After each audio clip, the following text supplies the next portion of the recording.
There is a door we all come to, one that protects the facts and truths that hold our reality together from that which floats beyond reason and sanity. Once we walk through that door, nothing is ever the same. We can become lost in the abyss of man's imagination, wandering down the long hall into the kind of madness that is dangerously pervasive. Infected with a delirium most foul and contagious until we are all unable to navigate our way back to what is real. It is here where we find absurd conspiracies.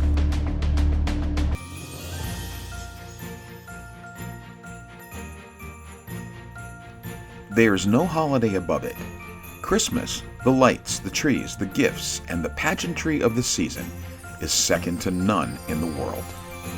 However, what we know as the Christmas season, to many, is a symbol of historically appropriated stories, events, and heritage, and that most of them have little to do with each other, even though they're all celebrated together. They believe that there is a reason that all of these events and holidays and special celebrations were stolen and changed over time, and that it was perpetrated by one group of people, working in secret to make sure that the true meanings and origins of these days would never come to light in modern times. Long before there was any organized religion, there were people that celebrated the seasons and what the earth and sun and rains brought them. Today we call them pagans, but 8,000 years ago, they were just people. And what they did, these festivals, rituals, and celebrations, they were all done for a reason, and to many believers, that reason was not one of joy. The fir tree, our Christmas tree, comes from a time when evil lurked in the cold darkness of winter, and that evil was known as a Wendigo, a creature or evil spirit originating from the Algonquin people of North America. However, the Wendigo is only one of many names this creature has been called down through time. These beings share similar characteristics of insatiable hunger and destructive tendencies, often linked to greed or gluttony in many ancient cultures, which can be seen as thematic parallels to the Wendigo of North America. And as with all of these winter creatures that hunted humans in the cold and the dark, fire is their enemy, and the color green repelled them.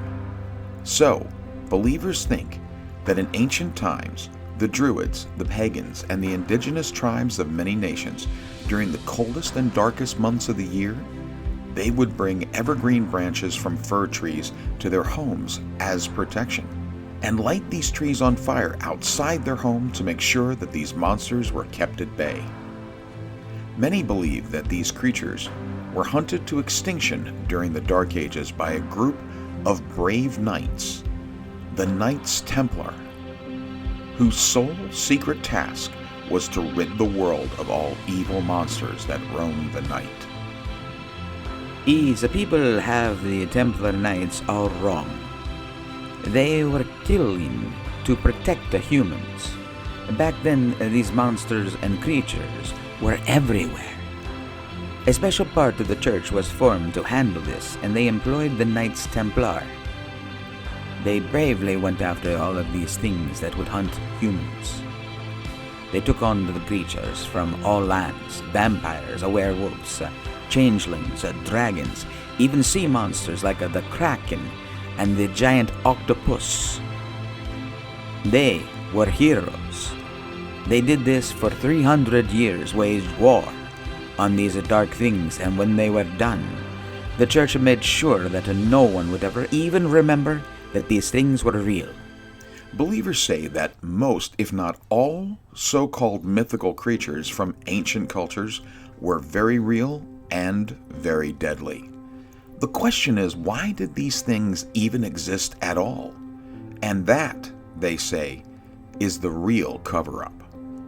The new deal was to hide the fact that this world was not for us, and that we were the weakest life forms on the planet.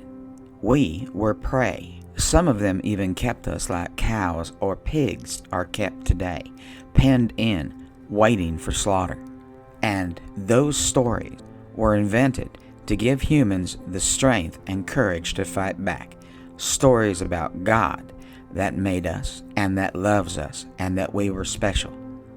These stories would become the religions of the world. And to that end, they point out that most large-scale religious beliefs have stunning similarities.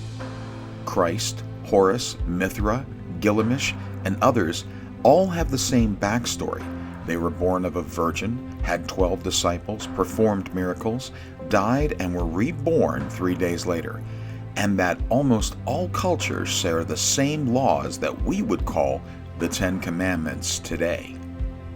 Yes, well, it took time for people to think that they were worthy of living at the top of the food chain. Religion and mythical stories of our power helped them to try and defeat these monsters. Later, after they were all gone, these rituals remained as part of our collective reality, but now they were reframed as celebrations and festivals and holidays. The Day of the Dead. That was a time when zombies would rise like cicadas every year, and the people of South and Central America and other countries would have to fight and hide from them. There was a form of bacteria in the soil of some countries that actually caused this. Once it was isolated, it could be killed. Now, it's a parade. It's a day to remember the loved ones, and in other places, it's Halloween, where you beg for candy and get diabetes. As to other holidays around the world, followers of this notion claim that most of them have their origins in horrible things. Notably is the Menorah and Hanukkah. The word menorah was really a reference to the Minotaur that were raging around in Jerusalem, gobbling up Jews by the handful. They were burned to death by baiting them with candlelight and then pouring oil on them from atop a mountain and setting them on fire. It took 8 years to kill them all, but the 8 days of oil lasting and everyone getting killed is a much better story. And what about the biggest of all? That story, believers say, is the most unbelievable. Santa Claus, more like Satan's claws, which was a monster from antiquity that rose from the depths of the earth one day a year and would rampage through homes and towns, eating children and dogs. It especially liked to eat babies. This thing was unstoppable, and it was also too smart and could not be baited. Finally, the Knights Templar would bring this beast to its end by baking baby-sized gingerbread cookies laced with poisonous herbs. And then, when the beast was sick and unable to defend itself, they would stab it with reindeer antlers, which was the only thing that could penetrate its skin. Yet, it was not completely dead. It started to heal. That's when the Templars cut it into small parts, wrapped them parts, and sent them to separate parts around the world to be sure that it would never come back together. And the story of Santa Claus was later made from wrapped packages, reindeers, cookies, and the gift of freedom from fear provided by those silent and unseen Knights Templar. Supporters of this theory say the list goes on and on. Even Columbus Day is a cover for inhumane creatures that killed off tens of thousands of people with germs. Whether you believe that all holidays and myths are based on horrific monsters from a forgotten past, or that it's all just Hallmark and retailers' faults. As the season draws near, if believers are right, somewhere out there in small wrapped packages is the bloody, stirring remains of Satan's claws, waiting to bring us all a silent, violent night.